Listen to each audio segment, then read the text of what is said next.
Fatima Ali. I was born and raised in Montreal. My parents are also Canadian. My father was born here in Montreal. My mother was born in Nova Scotia. And from her side of the family, they've been here for many generations, and her great-great-grandfather was Micmac Indian. So we have a long history here in Canada. My upbringing was pretty normal. I mean, nothing abnormal out of the ordinary. I grew up with both my parents. Was myself, and I had two brothers. My parents, both of them worked, and I went to school here. I started off in elementary school in French, and then I migrated. Went into French immersion. Then as I got into high school, I was in English, and so I have a bilingual background, French and English, being here in Quebec. But I had a normal childhood, and probably a very loving family, very warm family, close in many ways, but also, you know, individualistic as well, you know, not enmeshed family. Very comical family, loves to laugh, like to joke around, you know, it's extended on my mother's side and my father's side. Like to be together. And I also had, and there is a religious, you know, hint at them. Not very, very strict, like super religious, but belief in God is there. And it's actually the way that my parents raised me, the values that they raised me with, is what actually made it easy for me to accept Islam, because of the way they raised me. Yeah. Yeah, my parents were family as Protestant. Yeah, and my father's mother, she was the matriarch of the family, and she was, I think, the one who was very instrumental in keeping people, the family, if you want to say religious or church-focused or God-focused, because for her, she always focused on God, and she had a particular connection with me, you know, and also on my mother's side, they're very, very, very community-oriented family, very religious. At least my mother's mother and her immediate family, her uncles and things like that, in their community in Nova Scotia, you know, God was always present. Yeah. Yes, when I was growing up, my mother, whatever she would do, because she was very active in the Black community. So from the time we were young, even if we weren't helping out, we would always be involved or always be present in whatever she was doing. And as we grew up, her and a friend of hers, they established a Black community association in the West Island, and we did a lot of volunteer work there. And that's actually how I started doing more volunteer work with the youth. So there's always been this sense of giving back to the community in our family. My relationship with the Bible, I would say it's probably not so good, or probably kind of weak. You know, the basic things, but I wasn't one to pick up the Bible and read it. I can't tell you, like, I've read the Bible through and through and can quote different books and chapters to you. So my relationship was so-so. But when I think back over my life, I can't actually pinpoint having ever truly believed that Jesus was the Son of God. I mean, that's one thing through my own personal reflections. I always think that I'd never actually accepted that belief or that notion. I never really pursued it. It was after my grandmother passed away and we moved out into the West Island. We weren't going to church as much, so although, you know, there was always, if you want to say religious, it wasn't like so much practicing, but it was always like the belief in God was there, but there wasn't this like hardcore belief that you have to accept Jesus as your personal savior, otherwise, you know, you won't have salvation or things like that. It was just always religious in the sense that, you know, you don't blaspheme God or say anything negative against God. The belief was always there, but my parents weren't like strict Christians. It's just that we were raised with particular values and beliefs, and God was always there. I didn't really know so much about Islam before I converted, not really. I do remember one time when I was a child, was after the revolution in Iran. I remember seeing Ayatollah Khomeini's picture on the front of Time magazine. And because he has such a powerful presence and his face is so overwhelming, I remember getting nervous, and I remember asking my dad, like, is he coming to Canada? Is he coming like to Montreal? Is he going to be here in our parking lot where we live? My dad was like, no, no. Like, what are you talking about? No. And I was like, okay. And then, subhanAllah, as I get older, following this path, then actually had an admiration for the Ayatollah. So it's interesting how Allah flips things for you during your life. I was my brother started giving me information about Black history when I was much younger. And from then I started doing a lot of research about into African history, Black history, especially in North America. And I eventually, finally came across the autobiography of Malcolm X. And when I was reading his autobiography, that's how the spark started. It was really when I got to the end of the book, when he started talking about having made his pilgrimage, that was the spark. That was the actual spark that took off for me. And then I took a course in university. I had a break.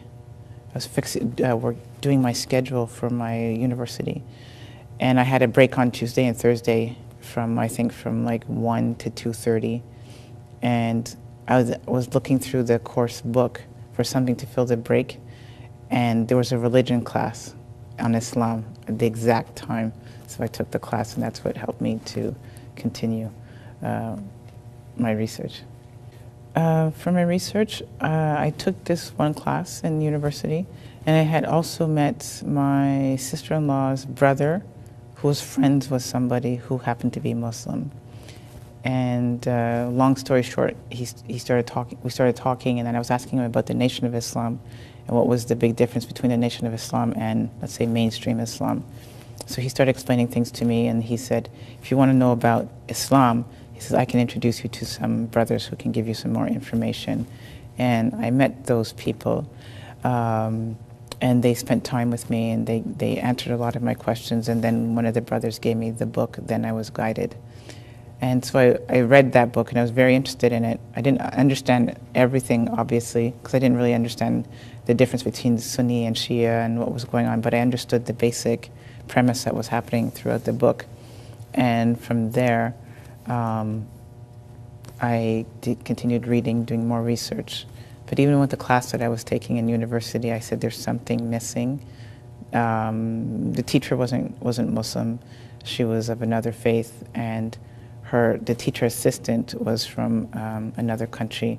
And I said, there's something that's, the way they're portraying Islam, I said, there's something that's missing. And then at the same time, my brother was working in Saudi Arabia, and he was coming home for Christmas, and he said to me, he says, I'm coming back for the holidays. He says, do you want me to bring you anything? I said, bring me a Quran. He said, you sure? I said, yeah, just bring me a Quran. Just bring me, that's all I want. So he brought that home, and I looked through it quickly, and then I just put it on my shelf. So it was Christmas time. And then, I continued reading, continued doing research. And then that June, I took the Quran off the shelf, and I read the introduction, which is actually a poetic form of the life of Prophet Muhammad. And after I read that poem, I said, that's it, I'm going to become Muslim. So that was it, that's what did it for me. My mother, she knew that I was investigating or looking to Islam. And this same brother who had given me the book, Then I Was Guided, I actually invited him over to come and speak to my parents to try and answer some of their questions. My dad didn't join the conversation, he just stayed in the living room. But he sat and spoke with my mom for several hours and answered questions for her. So she knew I was on this path, that I was looking into Islam. And when I actually took my Shahada, I told her about a week later, And then she said, I wish you would have told me, like I would have liked to have been there, you know? And I said, I wanted to invite you because I actually took my Shahada outside in the park with these few brothers. So they said, what do you want to do? And I said, I want to do it in the park. So it was like 4 of them with me, and I recited the Shahada. And my mom said, I would have come. And I said, I wanted to invite you, but I had a 5% doubt that maybe you would try to change my mind at the last minute. So I said, that's why I didn't ask you to come. I said, but otherwise it would have been nice to have you there. But that was basically what occurred during my Shahada. No, I actually started developing a relationship with the hijab before I converted. It was in a different form as I started wrapping my head and wearing like African style wraps, and then I started wearing longer clothes. And I did that throughout the year while I was doing my research. So then by the time I actually took my Shahada, I started wearing hijab, better, more properly, but it was still a process that I had to go through. Misconceptions about hijab? I had questions, but I don't think I had misconceptions. I just had questions because I was so inquisitive about so many different things. And I needed logical answers, not just whatever people wanted to tell me. So when I took my Shahada, it was in the summertime. So to be able to cover with long sleeves and long clothes in the summertime, it was difficult to find clothing. And this notion of things have to be to the wrist and it has to be loose and flowing. So it took me a while to get through that and then to understand why it is that the hijab for the men is different from that for women. But once things are explained to you, it fell into place. I actually, 2 months after I converted, I had an incident with some Muslims whereby I told myself that I don't want to have anything to do with this if this is what Islam is about, because of that incident that I had with those people.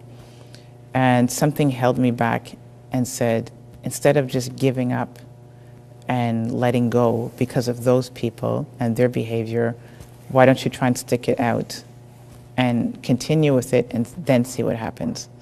So that's the path I took. I said, okay, I'll try and stick it out. So that was probably one of the biggest things, because those people were helpful in me converting to Islam, and then this situation took place, and then it made me doubt whether I wanted to stay as a Muslim.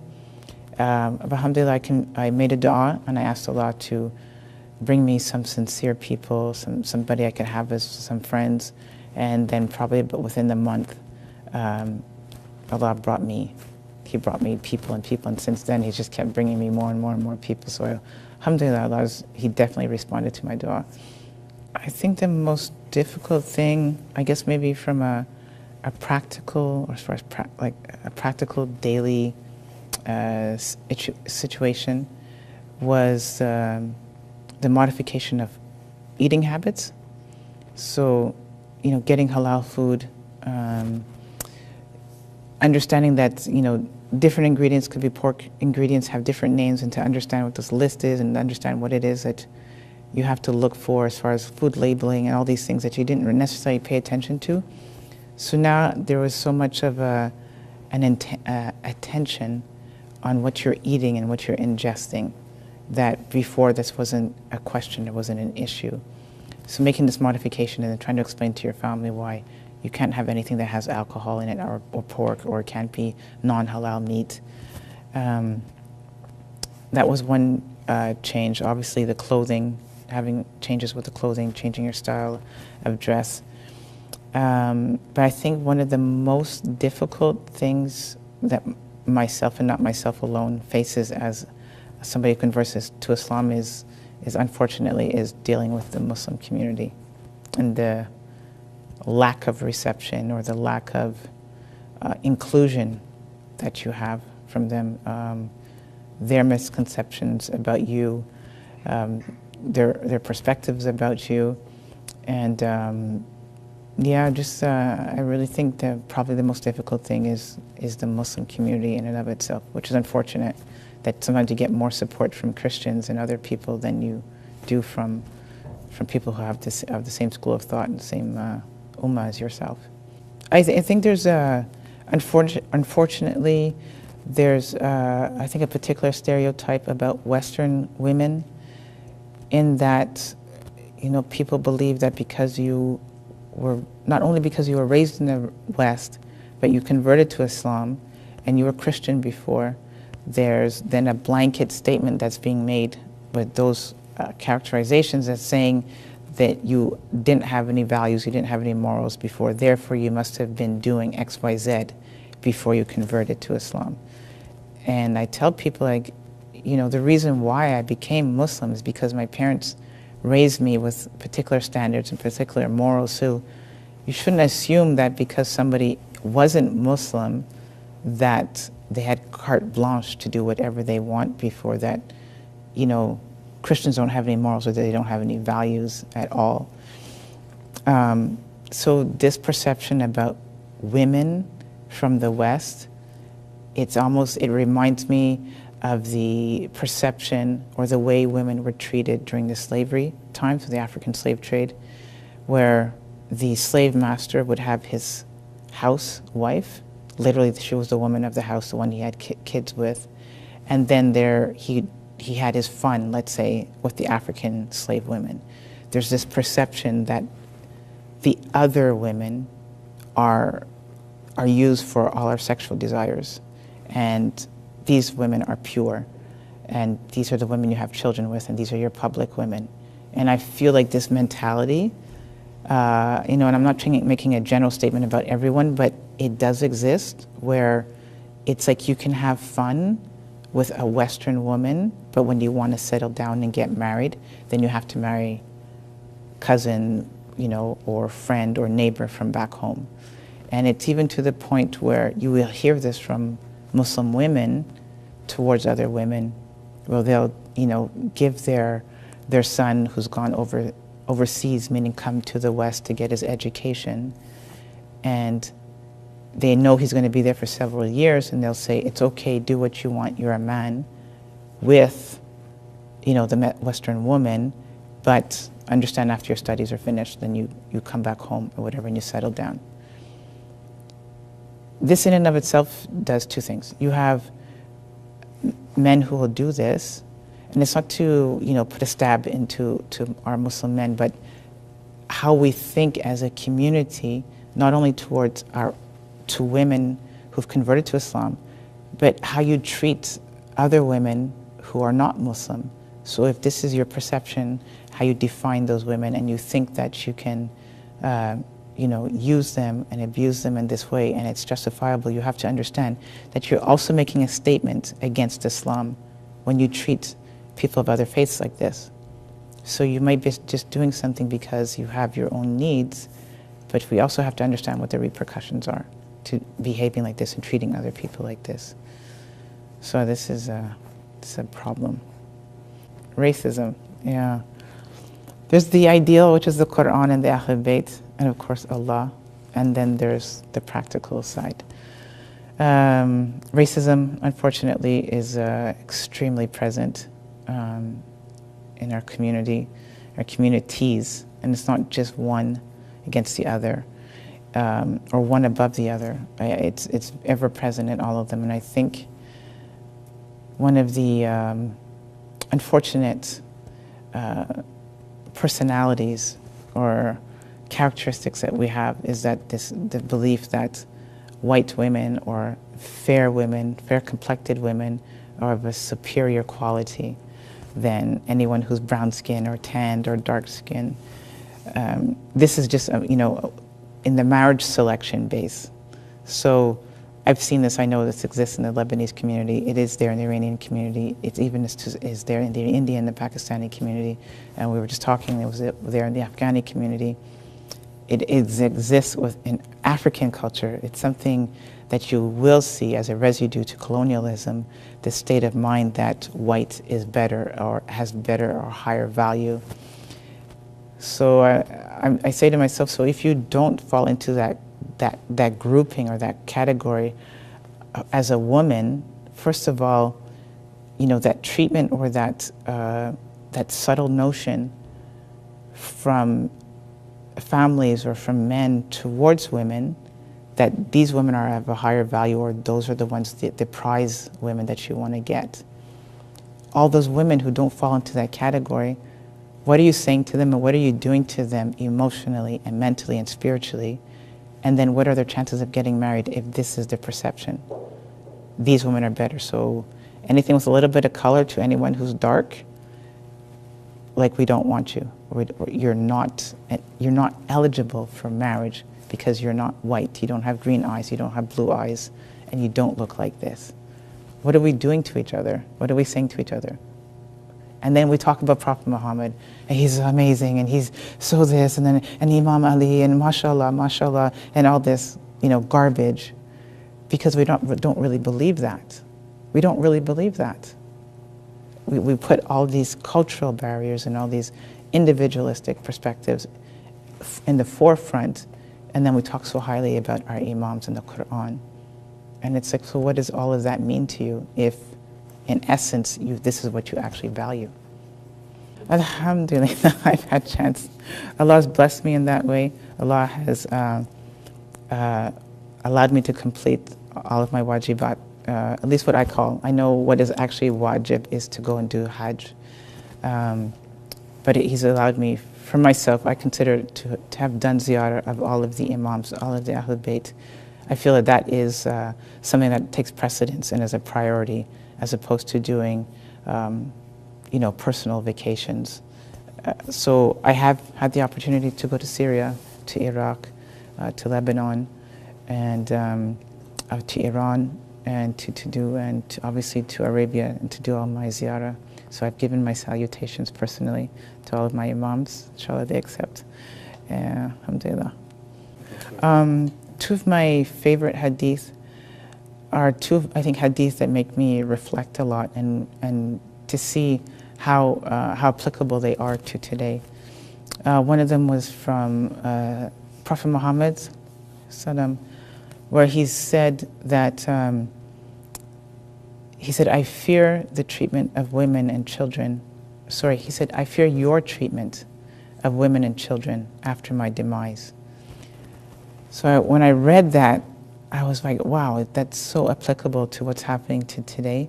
Not only to the universal situation of domestic violence and abuse that women in general are suffering, but within the Muslim community, the amount of domestic violence that happens is still pretty silent and quiet. And when I spoke to two sheikhs about this, the validity of this hadith, they both said, we're not sure about the chain of narration, but if in fact it is true, you have to look at who it was that the Prophet was addressing. So one sheikh said to me, look and see, Fatima, who he's talking to. He's not talking to Jewish men, and he's not talking to Christian men. If in fact the Prophet did say this, he was making this address to Muslim men. He says, so what does that say about what he was seeing about the future of how Muslim men would be treating women and children? And we're seeing this today. So this is the new age of Jahiliyyah. We've come in full circle. From before the time of the Prophet, Islam's been introduced, and it's like we've gone back into treating the women and children in this manner, the way they were being treated before. The other hadith that resonates with me a lot is the one from Sayyidah Fatima alayhi salam, where she says that for those of you who consider yourselves to be our followers, make sure that you don't embarrass us. Wow. Wow. I don't know if I really need to say much more. I mean, when we look around at what's happening in our communities, I think often about how I speak to my son at times, and I'll tell him, when you go outside, people know who I am, so make sure you don't embarrass me. And here she is putting forward this statement towards the entire ummah and saying, don't embarrass us. And I think we're doing everything contrary to what she's asked of us. Unfortunately, I don't think we're elevating the status in the name of the Ahlul Bayt as she's asked us to do. I don't really remember my first Muharram. So it's difficult for me to answer how my first Muharram was. I think I did maybe some research about Karbala, and there wasn't anything that really stands out to me as this was totally weird, or this was off, or this was really bad. It wasn't as though I went into a center and they were beating themselves with, or cutting themselves with knives or doing anything like that. So there wasn't anything extraordinary. It was just, I know it was the time for mourning. We went, and at that time we didn't really have so many English lecturers, so you went into the masjid to be there with the community for this time. Usually what I would do is I would bring in one of my English books, and while the majlis was going on, I would just sit and read, and then people would be crying around me, and I didn't really understand. I couldn't connect with why they were being so emotional. So that took a long time before that was able to come about. And the first person who was actually able to incite some emotion into me was Brother Hassanein Rajabali. So, alhamdulillah, I'm glad it's changed a lot now, that there's a lot of English speakers out there giving the majlis, in the language that I can relate to and all the youth can relate to as well. But at that time, it was difficult. It was just, didn't understand the language, didn't understand what was going on, and just couldn't relate to why everybody was so sad. Some of the lessons from Karbala, I think for myself, there's really, I think, one primary lesson. I think it's how Imam Hussein alayhi salam, his treatment of people. From the time he leaves Medina, when he goes to Mecca, and then on his way from Mecca to Karbala, I think what impressed me the most is that that concrete love for humanity. And even though he recognizes that, another human being is his arch enemy, the amount of love and compassion that he will exhibit to that person up until the very end, where that person has made it clear that they absolutely refuse to accept his position, who he is, and to humble themselves before the Imam, where he has to get to the point where he has to actually bring out physical force. It is very extremely profound, because from the point where he meets Hur, and he tells all of his companions, make sure you water all of their horses first, let them water first, and then you water ours. And then, who does that? You can't even barely get a glass of water from your neighbor. That treatment, the respect for the land, the respect for the animals, the respect for the human beings. I mean, the eloquence with which he spoke towards his enemies, how he spoke to Omar ibn Saad, and he kept trying to remind them and make them think and make them ponder, and just like, don't you know who I am? Essentially, do you realize what you're doing? The compassion, the mercy, the rahmah that the Imam, shows to everybody. If we all of us could have just like an ounce of that, towards each other, it would be such a difference. If we're doing a good enough job spreading the message of the Ahlul Bayt, I think we can always do more. There's a hadith from Imam Ali alayhi salam where he says, work, work, and work. So you should never think you've done enough. And even when you've completed one job, you should be already in preparation for starting the next job, and not think like, okay, I've done my duty, I'm finished. I have a different perspective about how we bring forward the Ahlul Bayt to the general society. For whatever reason, it's good, it's very positive that the community or the Ummah feels a sense of revitalization during Muharram and wants to talk about Islam and talk about Imam Hussein and his sacrifice and share this with other people. But it's pretty much relegated to Muharram. And for myself, if I'm going to speak about my religion, I would prefer to start with Allah and the Prophet and the Ahlul Bayt. Whereas a lot of people feel that they want to introduce Islam to other people, starting with Imam Hussein. And I'm not going to negate that or think that there's something wrong, but I just have my direction would be a little bit different. In addition to that, I don't think we should only focus on Imam Hussein. That's number one. We shouldn't only focus on Imam Hussein only in Muharram, because Imam Hussein isn't only for Muharram. And we can't negate the rest of the Imams. If we spent as much time bringing the message of the Ahlul Bayt in the way we do when we're talking about Imam Hussein, if we did that with Prophet Muhammad, Imam Ali, Imam Hassan, Imam Baqir, Imam Sadiq, Imam Reza, Imam Qasim, Imam al-Hassan al-Askari, if we had every single month we were focusing on one of the Imams and bringing forward their message to talk about how they fought against injustice and tyranny and oppression and repression, if every single month was dedicated to one Imam, it would be like beautiful. It would be like the Muslims don't stop talking about why you need to speak out, why you need to fight against oppression, why you need to fight against tyranny, why you need to talk about basic human rights. What do? It's just the month of Muharram, and it's concentrated from this time. Then we're quiet, then Arba'in comes, and then we do a little bit more, then it's quiet. Ramadan comes. Oh, okay, let's do something else again. No, all the time. It should be continuous all the time, all the time, all the time. We should not make it seem like the only gem or pearl that we have is Imam Hussein, when all of them are just as important to talk about. Anyone who's looking into Islam, I would probably tell them to stay open-minded, especially when it comes to learning about the Sunnis or learning about Shias or learning about any of the schools of thought. The reason why is that sometimes amongst the different schools of thought, people have their own personal understandings and their own personal reflections. And they'll meet somebody who's interested in Islam and will immediately start telling the person why they need to stay away from everybody else. And because you don't know, you think that this person is being genuine and actually knows what they're talking about, and you will usually follow their advice.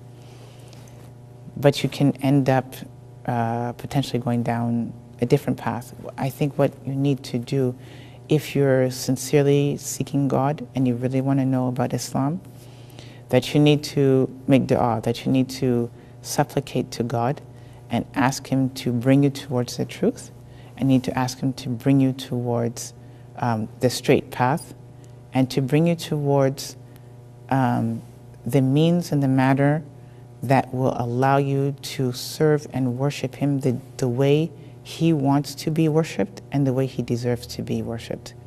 That's what should be your guide, and not some of the things that other people will say. And I think from our side towards people who are converting to Islam or looking into Islam, we should not feel as though it's a scorecard that we have to make this person convert because, it's going to be one up for me. You have to look at this person as somebody who's manifesting the ayah in Quran, in Surah Dariyat, where Allah says that He's not created the jinn and the human beings except to worship Him. And Allah says that He is the one He's the one who changes the condition of the heart. So if He uses you as a means to bring somebody to Islam, you should not take any personal credit for that. And your intention towards that person should surely simply be one as being a messenger and as a guide. And that person will make their own decision as to what it is that they want to live as Islam.